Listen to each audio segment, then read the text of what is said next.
Hello, BC, old friends. How's everybody this afternoon? Was out and about yesterday, driving. Came across my favorite record store. So I thought I'd duck in and see what was going on. It turns out he's got a ever-expanding dollar bin that I'm always happy to go through. Found 12 LPs, all dollars. Usually when I get dollar records, I get like 11 or 12 because sometimes he'll let me bundle them. He'll say, oh, I'll just take an even 10 for like 11 or 12 albums. He's pretty cool. Yeah, this guy owns this huge warehouse full of records, a lot of vintage stuff, and he's priced accordingly. But he's got a lot of good stuff in his dollar bins, like first editions and just a lot of good stuff. Psych. Well, let's get started. First one I found was one I didn't have, Rare Earth. I always liked this band. They used to be on the Motown label when they first came out. They were on Motown. They were one of the few white acts on Motown, but on this record, they're on the Rare Earth label. I think they left Motown and just started their own label, apparently. But I haven't heard that one yet. I've got a couple other Rare Earth albums, and I enjoy them, so I'm sure I'll enjoy that. This one is one I didn't know existed, the real Donovan. If you look, it looks more like the real Peter Fonda. This is a real old album, 1966. I believe it is the first edition. I believe so. It's on the Hickory label. This is right before he was going to sign on to Epic, I believe. And it was the first, I believe, the first Donovan compilation. So very kind of brittle. They've got one of those. This is one of the covers that has like a paper covering. So I think I'm going to hurry up and put this one in a shrink wrap type situation, because I'll probably keep this one because I like Donovan. I want to collect all his stuff. Next, this may be an upgrade. I don't know. I'll have to pull my other one out. But of course, anytime I see this in perfect condition for $1, I pick it up. One of my favorite bands, one of my favorite albums, and one of my favorite inner covers. This is the first.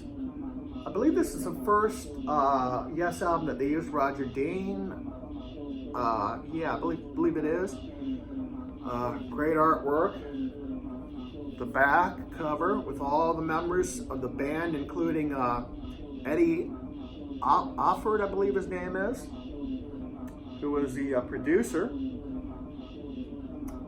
Real good album. I may upgrade the one I've got. I have to pull both of them out and see which is in better condition, but I was glad to have that one. Next, I stumbled over the first Steppenwolf.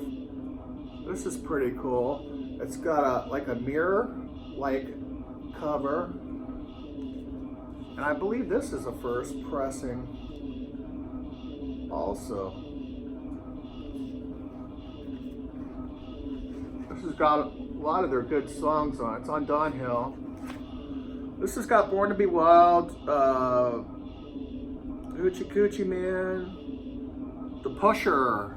It's got The Pusher on it it was written by Hoyt Axton. Yeah, I can't wait to listen to this. I don't think I've ever heard this entire album. Usually when I find Steppenwolf, I find It's Your Birthday. That album is the one I usually find. I never find this one, and looks like it's in great condition.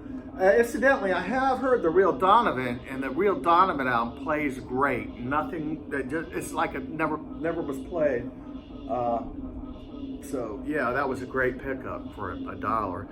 Next, I stumbled onto the second Kinks album, Cotton Kinks. Really happy to find that. First edition, I believe. The only bummer is this album, back cover is signed by, well, what's her name? Bunny Murphy.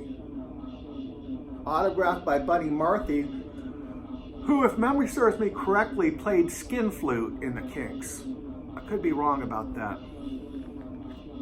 but kind of Kinks. Glad to have that. And while we're on the subject of the Kinks, I found this, a greatest hits collection from the Kinks, and both these Kinks albums, I played both of them in their entirety, and they both sound great, no skipping, just perfect condition. Of course, unfortunately, this one is also autographed. I don't know what instrument that individual played in the band, but a lot of these have writing on them, unfortunately. That's probably what put them in the dollar bin. If they didn't have writing, they may have went to the vintage bin and marked up more. So, you know, it is what it is. Anytime I see Jethro Tull, I just pick it up, especially if it's a dollar, and especially if it's a first pressing, which is indicated by the dual dark and orange colors. That's the first pressing, I believe. The one I had in my collection was, I think, the second or third, so this is going to replace that. This is in perfect condition. Dollar. I know it's a common album. I mean, you can find them anywhere, but for a dollar, perfect condition, first pressing, you can't beat that. The one bummer of the dozen I got was the Moody Blues. Been looking for this album. I guess I could finally say I've got all the Moody Blues from albums from the 60s. Unfortunately, this album has got some skips on side one. So, I don't know, maybe a coaster. Yeah. Let's see, the next three albums are The Ventures. The Ventures, Walk Don't Run. Don't have that one. Slowly collecting all the Ventures LPs. I know there's a lot of them, so I have a ways to go. Knock Me Out. Looks like they're just covering 60s. Yeah, Love Potion #9. They do that one. Lonely Girl, She's Not There. They do their version of She's Not There for all you Animals fans. And the last Ventures album I got was Ventures Christmas album in the middle of summer. It's about 100 degrees here in Florida today, and I'm going to cool off with a little Christmas music, I think. That's cool. And all these look like, all these Venture albums, I mean, they look like, I haven't even pulled this one out. They look like they haven't been played. Wow. Dalton label. They're all on the Dalton label. And that looks fantastic. I cannot wait to put these on. And last but not least, you know them, you love them. Back cover. They always have some hot chicks on the back cover of their albums. Of course, I'm talking about Cheech and Chong. This is, I think, maybe their best album that they had. The Wedding album's also good. What they did is a lot of the characters that would appear on their albums in the early 70s ended up in their movies in the late 70s. The first track on side one is called Sergeant Stadenko, and if you remember, Sergeant Stadenko was the detective that was always trying to bust Cheech and Chong, and at one of the movies he actually gets dosed with weed and turns into a lizard, if you remember that one. So yeah, this brings back memories. I always like picking up the Cheech and Chong LPs when I can find them. 70s, they had so many comedy albums. There's a lot of them. A lot of them were Bing Crosby, George Carlin, later on Richard Pryor, Red Fox. Who can forget Red Fox? But yeah, I had a pretty good haul.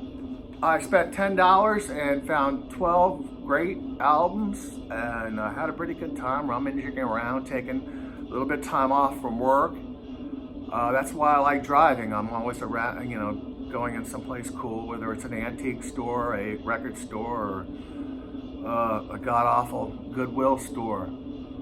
But that's all I got this time around. I hope everybody has a great week. 73s.